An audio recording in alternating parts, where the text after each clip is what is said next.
হে রাসূল, যারা দ্রুত গতিতে কুফরির পথে ধাবিত হচ্ছে তারা যেন তোমাকে দুঃখ না দেয়। এরা সে দলের লোক যারা মুখে মুখে বলে আমরা ঈমান এনেছি, কিন্তু সত্যিকার অর্থে তাদের অন্তর কখনো ঈমান আনেনি।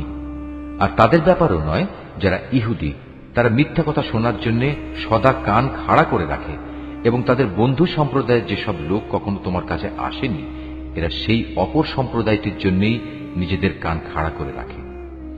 আল্লাহর কিতাবের কথাগুলো আপন জায়গায় বিন্যস্ত থাকার পরেও এরা তা বিকৃত করে বেড়ায়, এবং অন্যদের কাছে এরা বলে, হ্যাঁ, যদি এ ধরনের কোনো বিধান তোমাদের দেওয়া হয় তাহলে তোমরা তা গ্রহণ করো, আর সে ধরনের কিছু না দেয়া হলে তোমরা তা থেকে সতর্ক থেকো। আসলে আল্লাহ তাআলা যার পথচ্যুতি চান তাকে আল্লাহর পাকড়াও থেকে বাঁচানোর জন্য তুমি তো কিছুই করতে পারো না। এরাই হচ্ছে সেসব হতভাগ্য লোক। আল্লাহ তাআলা কখনো যাদের অন্তরগুলোকে পাক সাফ করার ইরাদা পোষণ করেন না, তাদের জন্য পৃথিবীতে যেমনি রয়েছে অপমান ও লাঞ্ছনা, পরকালেও তেমনি তাদের জন্য অপেক্ষা করছে ভয়াবহ আযাব।